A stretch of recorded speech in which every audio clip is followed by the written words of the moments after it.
lidamos com isso? Um problema que nós estamos tendo na atualidade é a questão do suicídio. Há muito tempo atrás, a gente brincando com as estatísticas de mortalidade, a gente dizia que no passado longínquo a taxa de mortalidade era bem definida. Você tinha a primeira infância, que tinha uma alta taxa de mortalidade, sobreviveu à primeira infância, você tinha uma ampla chance de sobreviver à idade adulta. A idade adulta era a segunda fase de grande mortalidade, que eram as guerras, a violência, etc. Conseguiu sobreviver, você morria de velhice, normalmente de doença e uma série de coisas. À medida que houve a evolução da nossa sociedade, essas estatísticas foram mudando. Elas foram mudando tanto que hoje nós temos uma inversão muito significativa. Hoje em dia, dentro da taxa de mortalidade, as coisas estão muito alteradas. Qual faixa etária está em primeiro lugar na taxa de mortalidade? Por incrível que possa parecer, a maior taxa de mortalidade acontece entre 15 e 20 anos. Ou seja, se você tem entre 15 e 20 anos e sua avó está com 80, nos próximos 2 anos, sua avó tem muito mais probabilidade de estar viva do que você.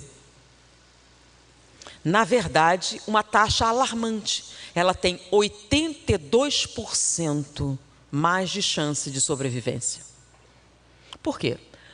Porque a morte pela violência, pelas drogas, pelo suicídio, atinge violentamente essa faixa etária. De maneira que se você tem entre 15 e 20, você não tem certeza se estará vivo nos próximos 2 anos. O que é uma taxa muito séria. Em segundo lugar, vem entre 40 e 50 anos. Aí são transtornos físicos, normalmente infarto agudo do miocárdio, doenças. Mas qual a maior causa-morte da humanidade num presente momento? Por incrível que pareça, não é a guerra, não é a violência, são acidentes de automóvel. Então a coisa mais mortal para o ser humano hoje é um automóvel. E durante muito tempo foi. Em segundo lugar, uma doença. Que doença? Câncer? Não. AIDS? Não. Tuberculose? Não. O quê? Diabetes. Diabetes era considerada a doença mais mortal do planeta. Porque a maior parte das pessoas morrem de complicações da diabetes. Infarto pela diabetes, trombose pela diabetes, derrame pela diabetes. Então, o diabetes era a doença mais mortal. Aí você tinha terceiro, quarto, quinto lugar, o que já era muito, o suicídio.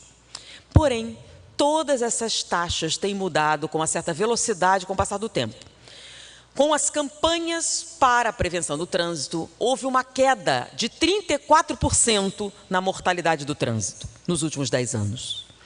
Uma queda significativa. Ainda é a maior causa-morte, mas se continuar nessa progressão, dentro de 10 anos, não será mais um problema.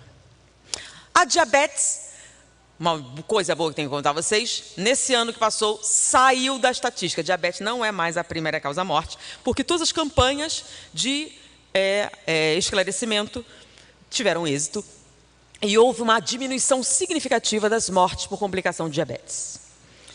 Mas todas as outras, a violência, o crime, tudo tem diminuído as taxas. Só uma só fez aumentar. Desde a primeira vez que ela foi mensurada, só fez aumentar. E essa é o suicídio.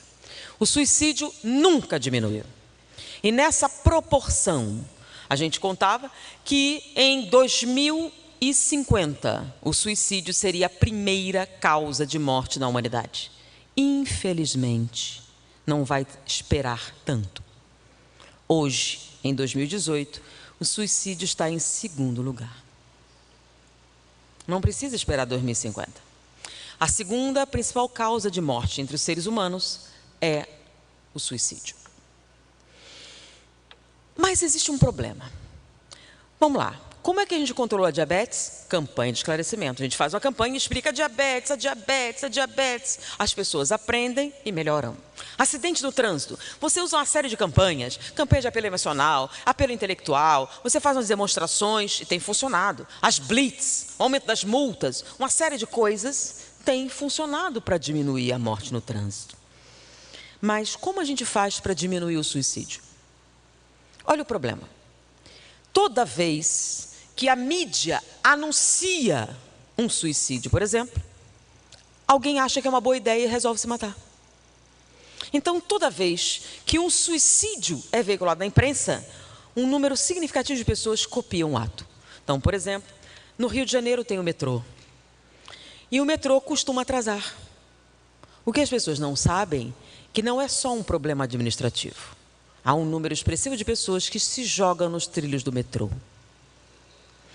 E hoje, os jornais, o meio jornalístico, tem a seguinte: não anuncia. Por quê?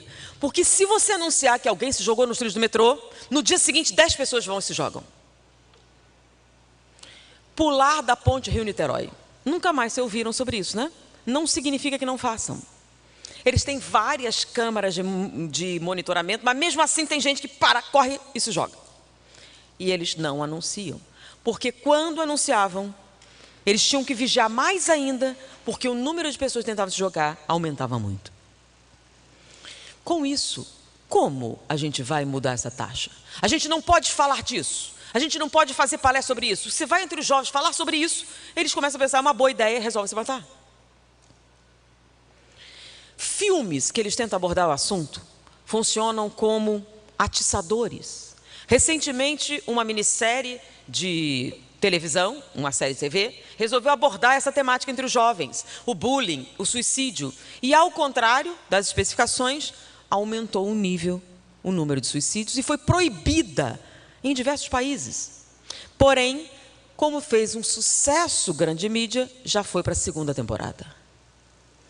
Vários filmes que supostamente têm o objetivo de esclarecer as pessoas com relação ao suicídio têm efeitos contrários. Como então a gente vai lidar com um assunto que, se a gente falar, piora, se a gente fizer campanha, piora, se fizer um comentário, piora? Como é que a gente vai diminuir a taxa de suicídio sem falar sobre isso? Porque como aqui, sobre Ivone Pereira, nós vimos na conferência falar sobre os clichês do suicídio. Então, é um automatismo cerebral. Então, quando você comenta sobre aquele tipo de suicídio, você dispara o processo e mimetiza fisicamente a coisa. Por isso que quando você fala do assunto, isso que é o que eu preciso. Então, antes de você falar, ele tinha os pensamentos suicidas, os pensamentos autodestrutivos, mas ele reagia, não tinha materializado numa série de passos a dar. Mas no momento em que você fala, no momento em que você descreve, você plugou e ele entra no processo ativo. Não é consciente, não é algo que você possa racionalizar, é um automatismo cerebral. É um processo que a gente sabe em psiquiatria, mas o espiritismo fala muito bem, é o tal do clichê mental. Então, como é que a gente vai trabalhar isso? Uma das técnicas mais comuns da psicoterapia é você vivenciar e drenar o sentimento. Mas com o suicídio não funciona. Qual seria a técnica? Diante desse índice, quando ele foi apresentado, existe uma organização internacional chamada Centro de Estudos da Mente Saudável, que foi desenvolvida através da ideia do Dr. Richard Davidson. Dr. Richard Davidson é considerado uma das 100 pessoas mais influentes na comunidade científica na atualidade. É o pai da cultura da mindfulness, que é a meditação moderna. Ele, juntamente com outras pessoas como Daniel Kahneman, que ganhou, é um psicólogo, que ganhou um prêmio Nobel em economia, ganhou um candidato a um prêmio Nobel de medicina e ganhou um prêmio de psicologia. Então não é qualquer pessoa. Ele, com Kahneman e justamente com uma série de outros, se uniram para dar uma resposta a essa estatística. O que é que nós podemos fazer para alterar o quadro em questão diante da impossibilidade de atingir diretamente o assunto? Eles se reuniram e resolveram antecipar a publicação de um estudo que já envolvia 20 milhões de dólares. É o estudo que teve a maior amplitude em termos de longevidade. É um estudo que já dura 80 anos. Envolveu diversas equipes. E esse estudo tinha por objetivo estudar a vida humana e saber o que é que o ser humano precisa para ser feliz. É chamado Grand Study. E ele envolveu estudantes do segundo ano de Harvard. Eles pegaram 268 estudantes do segundo ano de Harvard e iriam acompanhar a vida desses estudantes até a sua morte. E esse monitoramento seria constante. Constantemente eles seriam questionados sobre como você se sente, tem fantasia sexual, não tem fantasia sexual, o que é que você come, o que é que você faz, o que você deixa de fazer, casou, por quê, tudo. Então, periodicamente, eles eram visitados por vários pesquisadores e deveriam responder questionários minuciosos. E fizeram isso durante 80 anos. A maior parte deles desencarnou já, morreram. Sobraram hoje 19 vivos. E o estudo somente seria publicado após a morte dos 268 participantes. Porém, em virtude dessa estatística perigosa e violenta para a humanidade, eles resolveram antecipar a publicação do trabalho. Os 19 sobreviventes concordaram e eles lançaram a análise. Nessa análise, eles verificaram, estabeleceram algumas estatísticas muito precisas. Eles eram capazes de dizer, com precisão, o estado de saúde do colesterol de uma pessoa por coisas que ela fez. Mais precisamente do que um exame de sangue. Eles descobriram que havia uma relação direta entre a saúde física e mental de uma pessoa e o número de pessoas com que ela se importava. Como assim?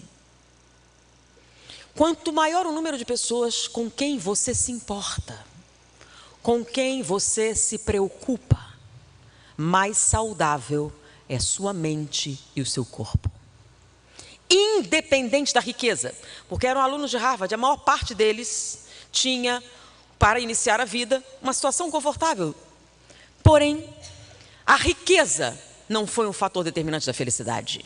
Ter ou não ter um amante não foi o fator determinante da felicidade. A atividade sexual não foi o fator determinante da felicidade. Eles analisaram todas as variedades e chegaram a uma conclusão.